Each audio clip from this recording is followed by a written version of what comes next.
పెట్టాలి. ప్రజలకెందుకు శిక్ష, ప్రజలెందుకు ఆఫీసుల చుట్టూ తిరగాలి అని నేను అడుగుతా ఉన్నా.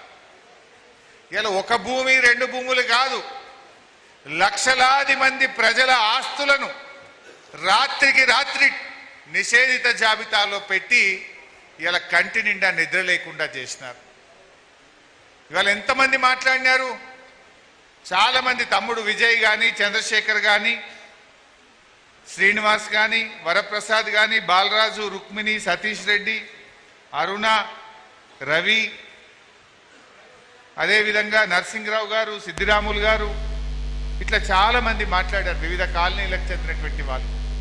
మా కాలనీ 22Aలో పెట్టినారు, మా కాలనీ మొత్తం 22Aలో పెట్టినారు. ఆయన విజయ్ అయితే చెప్తా ఉండే, ఏది పద్మారావు నగర్ ఫేజ్ 1 కాలనీ 58 సంవత్సరాల కింద లేఅవుట్ అయిందన్నా. నేను సెకండ్ పర్చేజర్ను, ఇప్పుడు తీసుకుపోయి దాన్ని 22Aలో పెట్టుడు, ఇదేమి పిచ్చితనం, ఇదేం తుగ్లక్ చర్య అని చెప్పి పద్మారావు నగర్ చెందిన విజయ్ చెప్తా ఉన్నాడు. అట్లనే చంద్రశేఖర్ స్ప్రింగ్ ఫీల్డ్ కాలనీ కానీ, అదేవిధంగా నిజాంపేటకు సంబంధించి 1950లో మా ఈ పట్టా భూములు దాన్ని తీసుకుపోయి ఇప్పుడు 22Aలో పెట్టినారు అని చెప్తా ఉన్నారు. చంద్రశేఖర్ ఇంకో మాట చెప్పిండు. Chandrashekar Mudiraj spring field colony మహబూబ్ నగర్కి చెందిన ఒక కాంగ్రెస్ పార్టీ ఎమ్మెల్యే విల్లాకు 30,000, ప్లాటుకు 30,000 కలెక్ట్ చేస్తున్నాడు. ఆ పైసలు తీసుకపోతేనే గవర్నమెంట్లో పని అవుతుంది అని చెప్పి ఏజెంట్లు తిరుగుతున్నారన్న అని చెప్తున్నాడు. అంటే 22Aలో పెట్టుడు, ముఖ్యమంత్రి గారి, పొంగిలేటి గారి ఏజెంట్లు ఇవాళ తిరుగుతున్నారు కాలనీల మీద పడి, గ్రామాల మీద పడి, మీరు డబ్బులు ఇయ్యండి, మీది 22Aకి వెళ్ళి తీసేస్తాము అంటున్నారు. నిన్న ఒక ఆయన తెలంగాణ భవన్కి వచ్చిండు, అమీన్పూర్ అనుకుంటా. మా భూమి ఎందుకు 22Aలో పెట్టిండ్రు అని ఎంఆర్ఓ దగ్గర పోయిండట. మాకు తెలియదు, ఆర్డీఓని అడుగుపో అన్నాడట. ఆర్డీఓ దగ్గర పోయిండట. నాకు తెలియదు, కలెక్టర్ని అడుగుపో అన్నాడట. కలెక్టర్ దగ్గర పోయిండట. ఇది నేను కాదు, గవర్నమెంట్ నిర్ణయం తీసుకున్నది, గవర్నమెంట్ని అడుగుపో అన్నాడట. బయటకు వచ్చినాక ఓ బ్రోకర్ కలిసిండట. ఇక చూడుబాయి, ఒట్టిగా తీసేస్తారా? బర్రె పాలు ఉత్తగిస్తుందా? సొప్పేస్తేనే పాలు ఇస్తుంది, గదేందో చూసుకోపో అంటుండట. అంటే ఈ 22A వెనుక ఉన్న కథ ఏంటంటే కమిషన్లు దొబ్బుడు. ఇలా కేసీఆర్ గారు ముఖ్యమంత్రిగా ఉంటే ప్రజలు కేంద్రంగా కేసీఆర్ గారు పరిపాలన చేసినారు. ప్రజలకు ఏం కావాలి?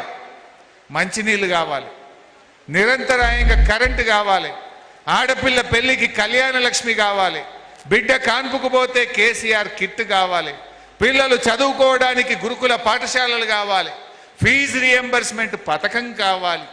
పేదలు పరేషాన్ అవుతున్నారు అంటే 58, 59 జీవో తెచ్చి వాళ్ళను పట్టాలిచ్చి వాళ్ళను ఒక ఇంటి వాళ్ళను చేసే ప్రయత్నం చేసిండు కేసీఆర్. హైదరాబాద్ బ్రాండ్ ఇమేజ్ పెంచిండు కేసీఆర్. తెలంగాణ గౌరవం పెంచిండు కేసీఆర్. రైతులకు సాగునీరు ఇచ్చిండు, 24 గంటల కరెంటు ఇచ్చిండు, పండిన పంట కొని రైతుల కన్నీళ్లు దుడిచిండు కేసీఆర్. ప్రజలకేం కావాలో కేసీఆర్ గారు ప్రజలు కేంద్రంగా పరిపాలన సాగించింది కేసీఆర్. కానీ రేవంత్ రెడ్డి భూములు కేంద్రంగా పరిపాలన చేస్తున్నాడు. 7 కమిషన్లు వస్తాయి. ఎందుకంటే రేవంత్ రెడ్డి వెనకట చెప్తుండే, నాకు రియల్ ఎస్టేట్ బాగా తెలుసు, నేను రియల్ ఎస్టేట్ వ్యాపారిని. మరి నీకు రియల్ ఎస్టేట్ బాగా తెలిస్తే ప్రజల కష్టాలు తొలగిస్తావా, ప్రజలను పీల్చి పిప్పి చేస్తావా? ఇలా ఏం జరుగుతుంది రాష్ట్రంలో? గవర్నమెంట్ భూములు ఎక్కడన్నా హూడా భూములో, హెచ్ఎండిఏ భూములో, టీజీఐసి భూములో, హౌసింగ్ బోర్డు భూములో ఉంటే గజాలు కూడా పారేస్తున్నాడు, పార్కులు కూడా అమ్ముతున్నాడు. మొన్న కూకట్పల్లి హౌసింగ్ బోర్డులో 1000 గజాల ప్లాట్, ఆడ మంచి పార్క్ ఉన్నది, పిల్లలు పొద్దున్నే వాకింగ్ చేస్తారు, పిల్లలు ఆడుకుంటారు, పెద్దలు వాకింగ్ చేస్తారు. 1000 గజాల పార్కును కూడా అమ్మడానికి పెట్టింది. దరఖాస్తులు ఇచ్చిండ్రు, కాగితాలు ఇచ్చిండ్రు, ఆఫీసుల చుట్టూ తిరిగితే లేలే అమ్ముడే అంటాడు. లాస్ట్కు ఆ కాలనీ వాళ్ళందరూ హైకోర్టుకు పోతే పార్కును ఎట్లా అమ్ముతావని రేవంత్ రెడ్డి ప్రభుత్వానికి మొట్టికాయలేసి ఆ హైకోర్టు స్టే ఇస్తే ఇలా పార్కు మిగిలింది. అంటే భూములు అమ్ముడు. అంటే భూములు కేంద్రంగా పాలన చేస్తున్న రేవంత్ ఏం చేస్తున్నాడు? భూములమ్ముడు, పార్కులమ్ముడు, ప్లాట్లమ్ముడు. రేపటికి ఎప్పుడైనా గుడి కట్టాలంటే భూమి ఉండదు, బడి కట్టాలంటే భూమి ఉండదు, స్కూల్కి భూమి ఉండదు, శ్మశాన వాటికకు జాగు ఉండదు. మొత్తం గవర్నమెంట్ భూములను ఎక్కడ పడితే అక్కడ అమ్మి పారేస్తా ఉన్నాడు. రేపు ప్రజలు ఉన్నారు కదా, జనాభా పెరుగుతున్నాయి. హైదరాబాద్కు ఓ వాటర్ ట్యాంక్ కట్టాలి, ఓ దవాఖానా కట్టాలి, ఓ పార్కు కట్టాలి, పిల్లలకు ఒక గుడి కట్టాలి, బడి కట్టాలంటే ఉన్న జాగలు అమ్మితే ఎట్లా ఇప్పుడు జరుగుతుంది?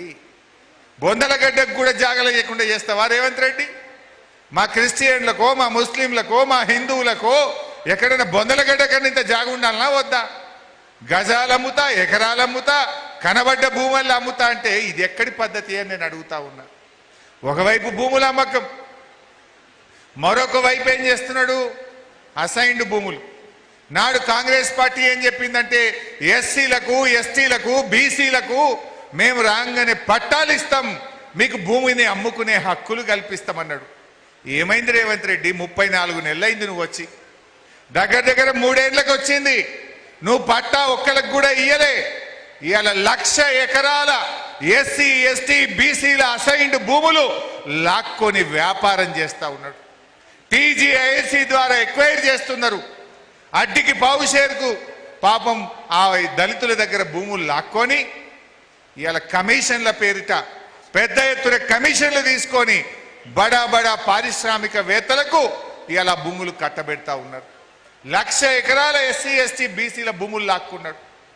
గవర్నమెంట్ భూములేమో అమ్మకానికి పెడితివి, ఎస్సీ, ఎస్టీల భూములు గుంజుకొని కమిషన్ల కోసం పారిశ్రామికవేత్తలకు కట్టబెడితివి. ఇక పట్టా భూములు. ప్రజలు ఈ కుత్బుల్లాపూర్లో ఉండే వాళ్ళంతా రెక్కాడితే డొక్కాడని వాళ్ళు, పేద మధ్యతరగతి ప్రజలు. భార్య భర్త ఇద్దరు ఉద్యోగం చేసి చిట్టీలు వేసుకొని రూపాయి జమ చేసుకొని ప్లాట్ కొనుక్కుంటారు. 60 గజాలో, 70 గజాలో, 100 గజాల్లో చిన్న ఇల్లు కట్టుకుంటారు. ఇలా రాత్రికి రాత్రి నిషేధిత జాబితాలు పెడితే ఇది తుగ్లక్ ప్రభుత్వం కాదా? అసలు ఎట్లా పెడతావు నువ్వు?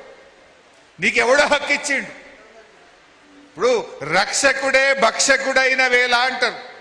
ప్రజల ఆస్తులను కాపాడాల్సిన ప్రభుత్వం ఇవాళ ప్రభుత్వమే కంచె చేను మేసిన విధంగా ఆస్తులు కాపాడాల్సిన ప్రభుత్వం ఆ ఆస్తులను లాక్కొని రాత్రికి రాత్రి ప్రజలను ఇలా ఆగం చేస్తున్నది రేవంత్ రెడ్డి ప్రభుత్వం. నీ బాధ్యత ఏంటి? ప్రజల ఆస్తులకు రక్షణ కలిగించాలి. కానీ రేవంత్ రెడ్డి వచ్చినాక ఈ తెలంగాణ రాష్ట్రంలో ప్రజల ప్రాణాలకు రక్షణ లేదు, ప్రజల ఆస్తులకు రక్షణ లేకుండా అయిపోయింది. ఎన్ని హత్యలు జరుగుతున్నాయి, ఎన్ని రేప్ కేసులు జరుగుతున్నాయి. తెలంగాణలో మహిళలకు రక్షణ లేకుండా పోయింది, చిన్న పిల్లలకు రక్షణ లేకుండా పోయింది, ప్రజల ప్రాణాలకు రక్షణ లేకుండా పోయింది. ఇవాళ ప్రజల ఆస్తులకు కూడా రక్షణ లేనటువంటి పరిస్థితి ఏర్పడ్డది. ఈ ఏంది 22A? ఇవాళ పొద్దున్నే నాకు ఖమ్మం జిల్లాకేలో ఒక రైతు ఫోన్ చేసినాడు. ఒకటే ఫోన్ కొడుతుండు, నేనేమో పబ్లిక్లో ఉన్నా, ఫోన్ ఎత్తితే ఆ రైతు చెప్తున్నాడు, ఎర్రుపాలెం మండలం భీమవరం గ్రామం. ఈ 22A ఒక హైదరాబాద్లో లేదు, మొత్తం తెలంగాణలో 1 కోటి ఎకరాల భూమిని 22Aలో పెట్టింది. రైతు లాగం, ఇండ్లు కట్టుకున్నో లాగం, ప్లాట్లు కొనుక్కున్నో లాగం, బిడ్డ పెళ్లికి లగ్గాని కోసం అల్లుడికి ఇస్తామని ఒక ప్లాట్ కొంటే అది కూడా 22Aలో పెట్టిండు. అంత ఆగమే ఉన్నది.